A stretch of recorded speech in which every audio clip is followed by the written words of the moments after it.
to delete Instagram chats permanently from both sides. So if you want to delete Instagram chats permanently from both sides, then what you need to do is first you just need to simply open up your Instagram application. After opening your Instagram, you need to go with the chat where you would like to unsend or delete the chats permanently.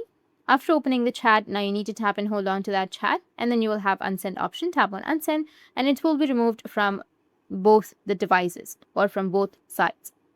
But if you don't want to delete each and everything, then what you need to do is from now on, you need to just simply go with the profile icon, which will be in the top, and then turn on disappearing messages. You can just simply tap on once they are seen.